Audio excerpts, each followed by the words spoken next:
So it's not administrative. It's more to, I think their function is like a rear guard for these presbyteries, those who are opening institutions. That this is our guidance, our standard, which you need to comply. I think that's the point of Dr. Lee, that what he is seeking for. Okay. Thank you, Mr. Reverend Lenisay. I think the question is legitimacy. From the point of view of Reverend Rios, is that the Presbyterian can give legitimacy to this theological seminary, while the others are saying, no, it should be the papas and so forth. We will resolve that later, that question. But for now, we shall accept this report. Let's go now to our bills and overtures.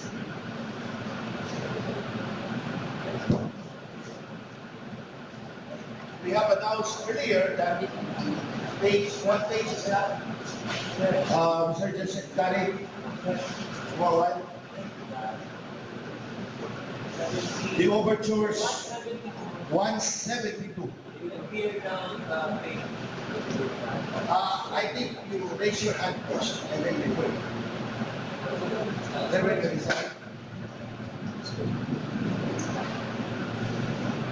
Mr. Moderator, I move that before tackling the bills and overture, please draw the pending report of the special committee first. May I The pending report, pending report? yeah, by the special committee. Okay. So will that be acceptable to everyone?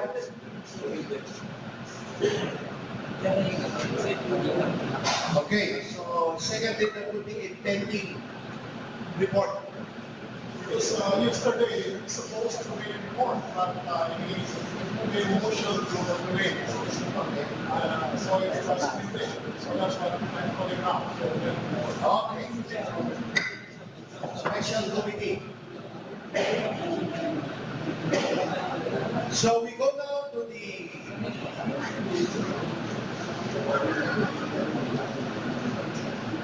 report on the special committee on PCP rings 2020. Before we go into the bills and overtures. Okay, the reports of the special committee. You can see that bibigay na lang mamaya yung Xerox. Number 1, the executive committee of GAPCP was able to call 6 meetings with almost perfect attendance of GAPCP executive committee members. But the appearances of the representative of the presbytery were minimal in numbers, which might be a symptom of weak cooperation and availability. Number 2, the special committee was able to evaluate the weak system of PCP, but optimistic defined PCP goal. PCP RAINS 2020. RAINS stands for Relational, Indigenous, Numbers, Global, Social 2020.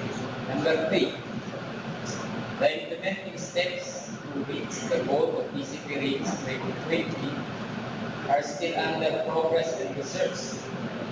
Number 4, the goal of PCP RAINS 2020 has barriers and implementing step for every practitioner, speakery, and other implementers, which implies the appointment of director, lead monitor, evaluate, and report on giving and the development of the goal PCP RAINS 2020. Number 5, the goal of the PCP RAINS 2020 implies the urgency and focus for the work of church planting and enhancing the welfare of church planter and steel or stocks. That's all. You may see that in sa mga notes sa souvenir program yung nakalagay dyan. Sa souvenir program. Sa bandang uli. So that's all, Mr. Moderator.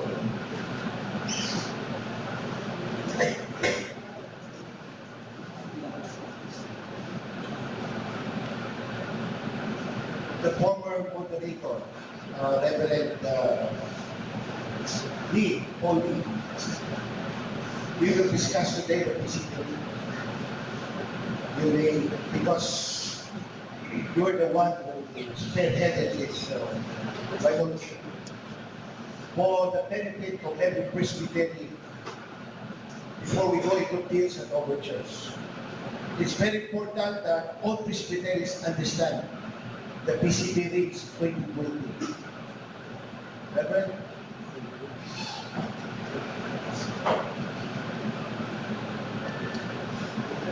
Mr. Moderator, since we have this GAPCP next 2020, actually I have this visual but not compatible. Since we have as an opening service, I already said about our statistics and then our strategy, our project. So last PCP 2000, after 2000, then just like a sleeping time. So our executive committee and the special committee, we organized, we finally made this brings 2020. That means until 2020, we have a 5 very specific object, which is relationship. How about our relationship more ultimate relationship with the mission agents and then our each co-workers and each presbyterian. And then I introduce how about our self-supporting our become a strong church and then numerical grow high. We already conducted T14 and then G12 also 5 by 5. Depending on your church, you may accept certain strategy to grow your church. So this numerical also we are targeted how many churches? 400 churches. Until 2020. So we have about 6 years left. So we have to continue English, continue spread the gospel. And then most important, we have a lot of missionaries. Not only exactly missionary, we call it diaspora ministers in the world. So we have to continue encourage to involve this our ministry, so global ministry. So in our website gapcp.org, there is also diaspora category. You may go enter there, and then there is also all our co-workers or diaspora workers, even tent maker workers. Actually, our mission committee will decide at least 3 tent maker missionaries will send Indo-China, like Cambodia and China. There are a lot of Filipino workers, Filipino teachers waiting for as a English teacher. So we have to continue to pray for our church, right? Not only localization but globalization. And then socially, how our church not only philosophically but more practically our church we have to self-supporting and more socially growing our denomination. That's why this Bible area is the most important for this until 2020. So and I have this earlier 400 churches, all local churches. If you are 25 baptized members you make, easily we reach out this our goal. So we have this imaging target, right? If we hang it together and we pray together and we share gospel, I think within year 2020 mission gospel. This year, if this is moderator, Yes. Any reaction to this report, Reverend Akira? SLP numerical committee, numerical, our organization will also sharing about this so more detail for our GAP Speed 2020. Do we have, Yeah, connected GAP Speed 2020, please.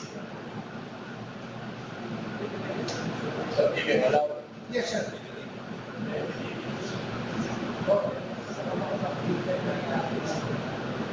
We need to see it, and we have to clear whose responsibilities it will be done. For I understand that it will be coursed through the presbyteries. Many among pastors do not understand what to do with this PCP Rings 2020. Some understand it as t-shirt and polo. Baba mo muna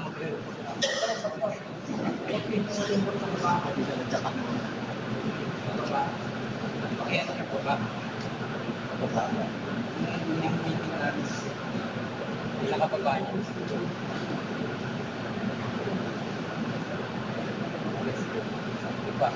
Bakit ulo?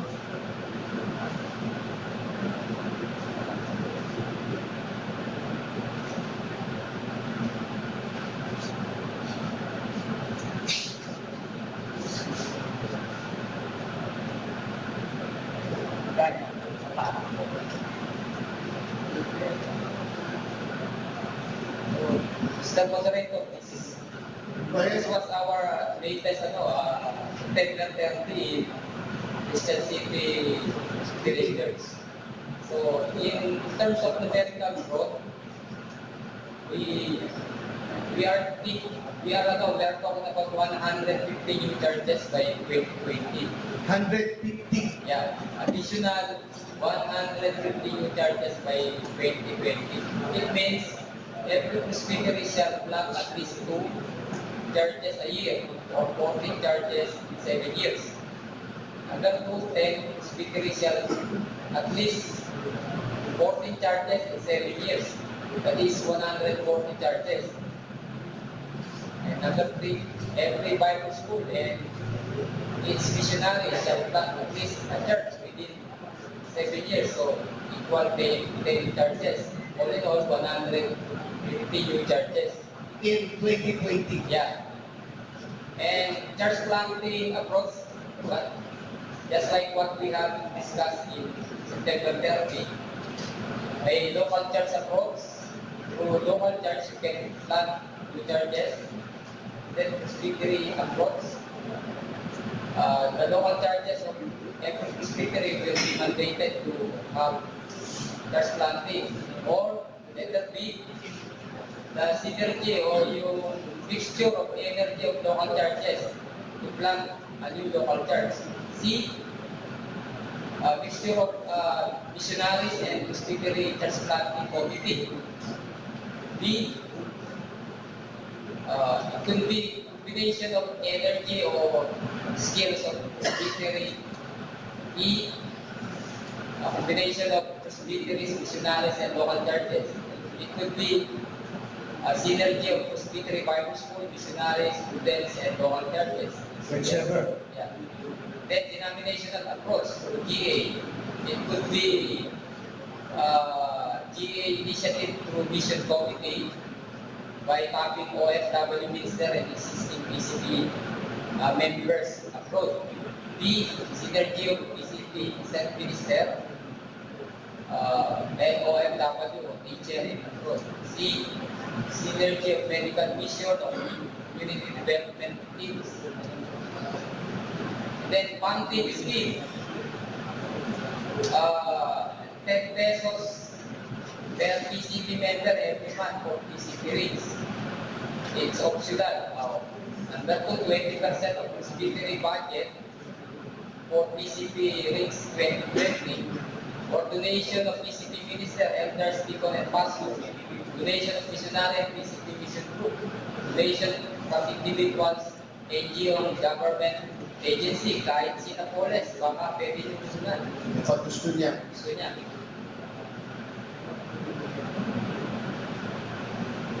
Again, Aga.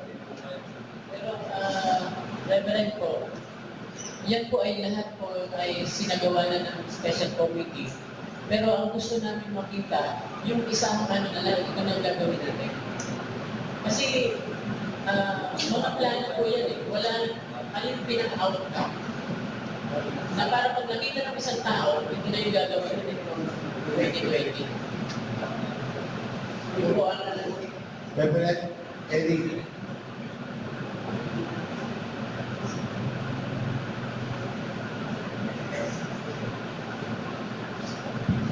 Thank you po, Mr. Moderator. And with this study, actually po, napakaganda po nitong plano na ito. Kaya kahit po sa Theological Education Committee, ang focus po namin is to raise up workers. Please bear with me as I present this, Mr. Moderator. So kung titignan po natin, yan po yung mapahaw ng Pilipinas. At nandiyan po yung po mga provinces. Yan po mabuhol. Next slide please. Nandiyan po ang mga simbahan po natin. Yung pong 10 presbyteries po ay nandyan. Ang ibig po sabihin po, nakakarap po tayo. Pero kung titignan po natin, next slide please. As of 2013, mayroon po tayong 295 churches with more than 12,000 members. Pero kung titignan po natin sa buong Pilipinas po, mayroon po 43 barangays. Pero mayroon po po more than 20,000 barangay na wala pong simbahan. Nandiyan po, nakaresign, excuse me po, ang halos 30 million. Next slide please. Yan po yung mga nakaraan po na plano po natin, 1988, 1993, at ngayon po yung present challenge po. Next po. So ito po yung philosophy, why are we doing what we are doing? Actually, hindi lang po bago. Sinabi na po ng Panginoong Jesus kung anong gagawin po natin sa Matthew 28 at ganoon din po sa John 15 verse 16. So yun po yung philosophy natin. Kukunin po natin yung, sabi nga, kagabi, di ba? Dapat meron tayong philosophy. At as a denomination, wala tayong pang philosophy, kundi yung philosophy ng Panginoon, and that is to make disciples. Now, ano yung plan natin? What does God wants us to accomplish? Ito po yung big picture. By faith, pwede mo pakibasa po natin sabay-sabay? Go. Pwede mo sabay-sabay? Ready? Everyone listening to me? Please read. Thank you. Go. By faith, we will plant 150 new indigenous or multiplying churches in the Philippines and beyond with 9,000 new baptized members by October 2020. Parang mahina eh. Pwede mo basahin mo natin. Isa pa. Go! By faith, we will plant 150 new indigenous or multiplying churches in the Philippines. Nag-aaksaya po tayo ng oras eh. Marami tayo gagawin. What we are, ang gusto ko namin makita, kasi po, galing po sa meeting ng di ba, special committee. Tapos na po pinag-meetingan na natin yon. Ang gusto namin yung makita, yung kabuuan. No? Nang pinag-meetingan, hindi na natin pag-meetingan tapos sa pinag-meetingan na special committee. Yung kabuuan ito. Okay, if the gentleman from Las Piñas will have his indulgence to finish the report, Mr. Moderator. Huwag mo na lang paulit-ulit just go. Okay, sige po. Tuloy na. Yan po. Go ahead po. That's it. So siguro po, gusto natin maabot, yung 150 new churches, alam po ba ninyo kung ilan po ang simbahan na ipaplan po natin per year? 25 po. 25. Paghahatiin po natin yan sa 10 presbytery, ibig po sabihin, ang challenge po sa atin is just to plant 2.8 church here. Next, please. So ito po yung scenario. Yan po yung scenario. If you planted 25 new churches in 2014, is it possible that these new churches will plant a new church after 3 years? Next slide, please. If that would be the case, next slide, please. If our focus for this 2020 is just a nation, then we have 150 churches in 6 years.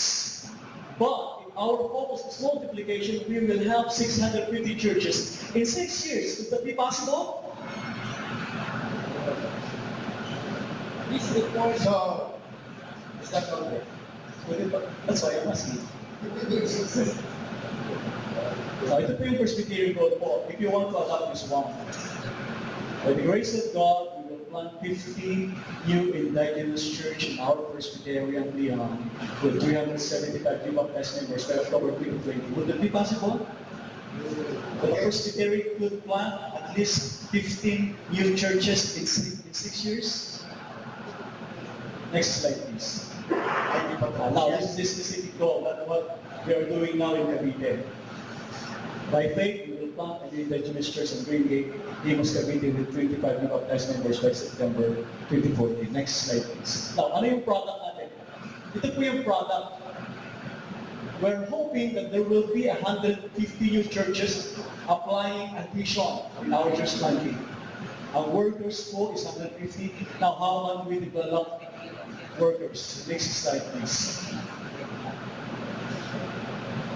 Okay, please, pakibilisan na. Nahihinip po sila.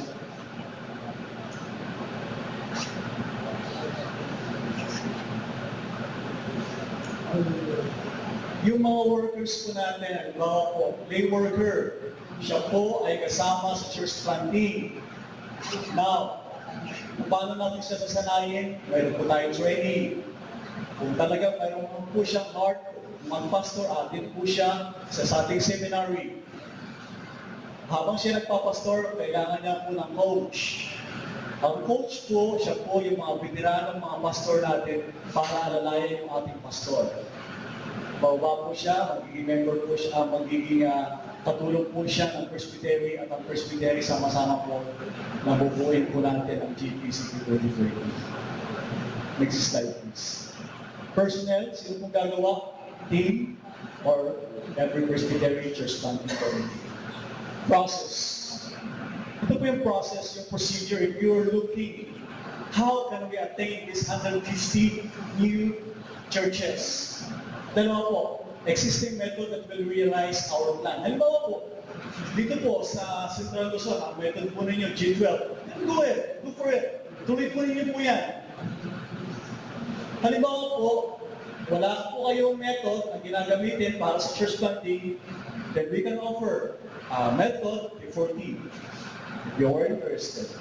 Ito po yung budget natin. How much yung supply and how are we going to finance it? Magagaling po, dalawa po yung sources natin. GPCP Raise Fund. Saan po yung gathered allocations purposely for church planting? At pangalawa, PIDAP. Through church planting committee, ano ibig sabihin ng PIDAP? Presbyterian Distribution Approved Fund. Now, if we are really interested, if there's one thing na paglalaan natin ng panahon, ito yun. Di po ba? Thank you, Pastor. Last po. Okay niya. Ayan, okay na po. Marami pong so basically, 2020, let's go. Make disciples. Marami pong salamat, Mr. Roberto. Thank you, Pastor Eric. Well, in a way, the program wins is been approved during our It's already been approved. although there are not some satisfying areas. And I think one of those is the scheme or approach how to do it. So, okay, thank you, Professor Lee, for very nice information. But somehow our specific goal, the program, in relation to our growth, this time related to our RIM is to plant the 150 trees by year 2020. Now, my motion is to accept the report and same time to dissolve the special committee. That's a motion, right? Any second? So, those who are in favor say aye. Aye. Those who are not in favor say nay. So, accepted. PCP Rings 2020. Now, it follows that the special committee has also been dissolved. Now, it's up to the body if you want to continue it. The special committee is composed of the GA, executive committee, and moderators of all presbyteries. What is the pleasure of the body?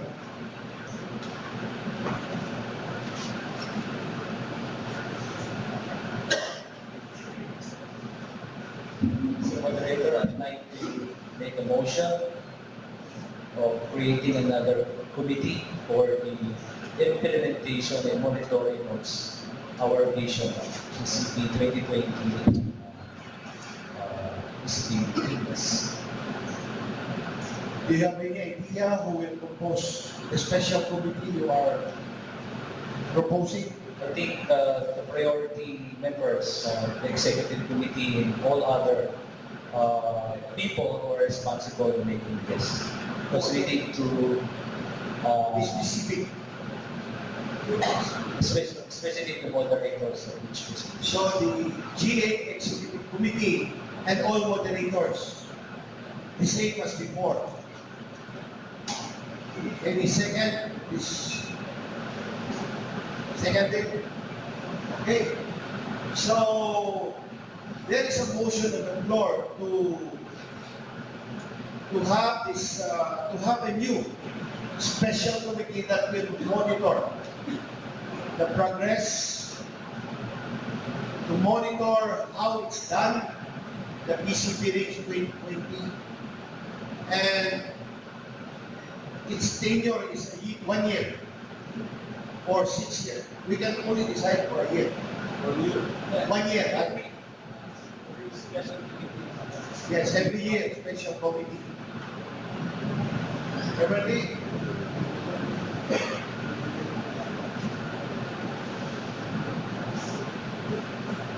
After Beverly. We want to reorganize. We will consider what the mission representatives can do for this. Because when we had the special committee meeting in Shema Center, some missionaries a question, what kind of status they working might take.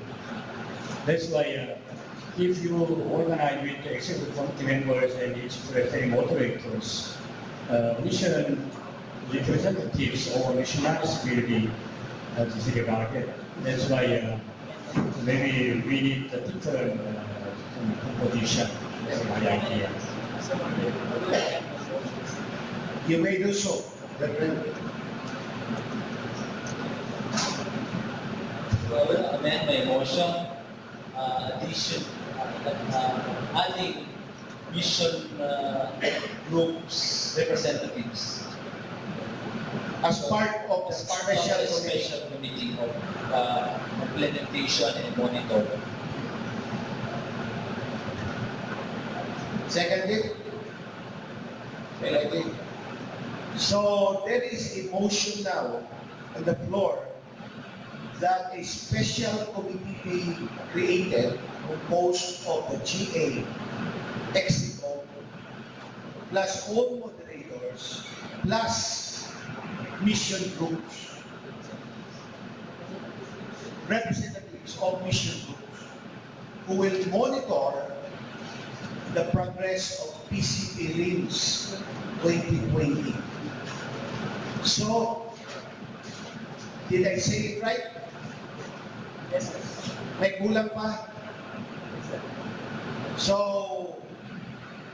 Magtay, before we go into votation, Mr. Moderator, may I request that I furnish from the PCP rates to for further reiteration to the office. you make a report. You need a copy of that report. Yeah, yeah, yes, sir. Clerk, Mr. Clerk, you heard it. A report. Pinakita ko. Magdala mo siya. Hindi ba right away yun?